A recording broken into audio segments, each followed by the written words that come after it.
আজকে আপনাদেরকে দেখাবো একটা ইঞ্জিনের সাথে কি কি যন্ত্রাংশ লাগানো থাকে এবং আমরা সেটা কিভাবে ইন্সপেকশন করি সেই জিনিসটা। তো আসুন দেখান যে এটা হচ্ছে যে ফুল একটা ইঞ্জিনের সেটআপ, মানে ইঞ্জিনের বটম থেকে টপ টু বটম যে পার্টগুলো আছে সবগুলোই এখানে ইনক্লুডিং আছে। সাথে হচ্ছে কুলিং সিস্টেমটাও আছে, যেখানে যেটাকে আমরা রেডিয়েটর বলে থাকি, রেডিয়েটরের সেটআপ সহ। তো যে আমরা টার্বো চার্জার বলে একটা নাম শুনেছি, টার্বো চার্জার, সেই টার্বো চার্জারটা হচ্ছে এটা, যেটা হচ্ছে যে এই টার্বো চার্জারটার কাজ কি? এই টার্বো চার্জারটার কাজ হচ্ছে যে ইঞ্জিনের যে ইফিসিয়েন্সিকে বাড়ানো, যে একজস্ট গ্যাস যেটা আসে সেটাকে কাজে লাগিয়ে আমাদের যে সাকশন ম্যানিফোল্ড থেকে অনেক বেশি পরিমাণ কি বাতাস এয়ার সিলিন্ডারে প্রবেশ করানো। তো এটা কিভাবে কাজ করে এটা আমরা দেখাই। যে টার্বো চার্জার অনেক সময় ফেলিওর হয়। টার্বো চার্জার ফেলিওরের অনেকগুলো কারণ আছে, তার মধ্যে অন্যতম হচ্ছে যে এয়ার ফিল্টার যদি ঠিকঠাক মতো ক্লিন না করা হয় এবং সেকেন্ডারি ফিল্টার যদি ঠিক মতো না ইউজ করা হয়। কারণ হচ্ছে দেখেন এটা হচ্ছে যে এক্সজস্টের লাইন, এদিক থেকে বাতাস, এই এক্সজস্ট যে গ্যাসটা আছে সেটা এদিক দিয়ে বের হয়ে যায়। আর এক্সজস্ট গ্যাসের ধাক্কায় এখানে এই যে ইমপ্লারটা ঘুরে, আর এই ইমপ্লারটা ঘোরার কারণে এই যে এটা দেখেন, এই যে লাইনটা এটা সরাসরি এই যে এয়ার ফিল্টার, এই যে এয়ার ফিল্টারে চলে গেছে। ঠিক আছে, ওই যে এয়ার ফিল্টার থেকে সাকশন করে এই যে এই পাইপটার মধ্যে দিয়ে এই দেখেন এই লাইনটা দিয়ে এখান দিয়ে ইন্টারকুলার হয়ে ইঞ্জিন সিলিন্ডারের মধ্যে কি যায়, এয়ার যায়। তো এটা হচ্ছে যে টার্বো চার্জার একটা ফাংশন বললাম, এত বেশি ডিটেল বলা যাবে না, সেটা আলাদা পার্ট করে ভিডিও করতে হবে। এই যে এই লাইনটা দিয়ে এখানে ইন্টার করে, এই যে এই লাইনটা দিয়ে, ঠিক আছে, এখান থেকে ঘুরে মানে বাতাসটাকে ঠান্ডা করে তারপর আবার ইঞ্জিন সিলিন্ডারে ঢুকাই দেওয়া হয় যাতে ইফিসিয়েন্সিটা বেশি পাওয়া যায়। এটা হচ্ছে যে স্টিয়ারিং মোটর, এই যে এখানে ইনটেক এবং মানে ইনলেট লাইন আর হচ্ছে আউটলেট লাইন, এই যে দুইটা লাইন এখানেই। যে এটা কিন্তু ছোট একটা পাওয়ার মোটর, একদম সরাসরি ইঞ্জিনের সাথে চলে, ইঞ্জিনের মাধ্যমে। এই যে বেল্ট পুলি আছে, তো এখান থেকে যে শক্তিটা প্রডিউস করে সেটা ফ্লোটা ওই যে স্টিয়ারিংয়ের এখানে যায়।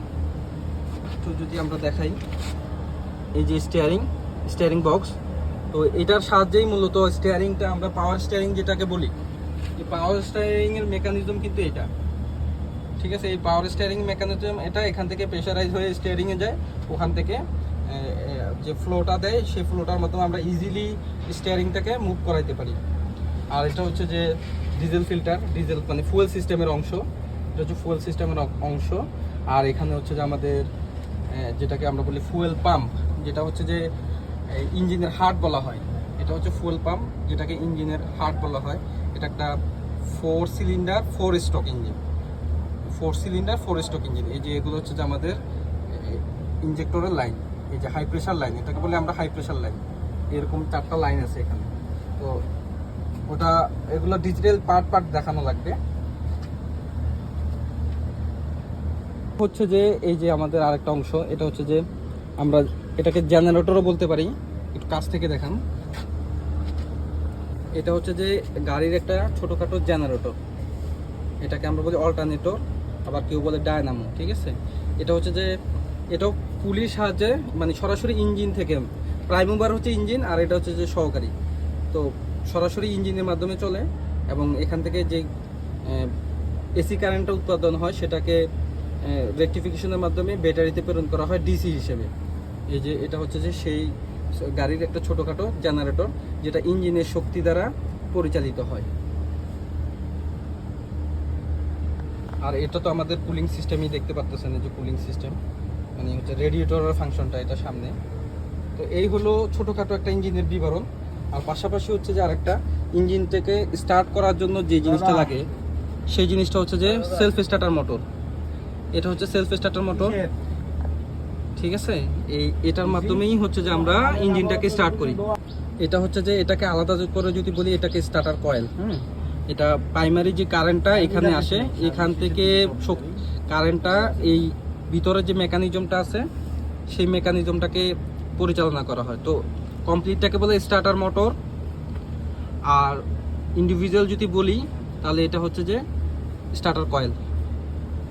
তো এই হলো। আর আরেকটা জিনিস বলতে ভুলে গেছি, এটা হচ্ছে আমাদের টার্বো, এই টার্বোর যেই অয়েলটা আসে ইঞ্জিন থেকে, যে অয়েলটা আসে এই সেটা এখান থেকে আবার অয়েল সামে চলে যায়। ঠিক আছে, মাশাআল্লাহ, ঠিক আছে। তো আল্লাহ হাফেজ। দুইটা মশা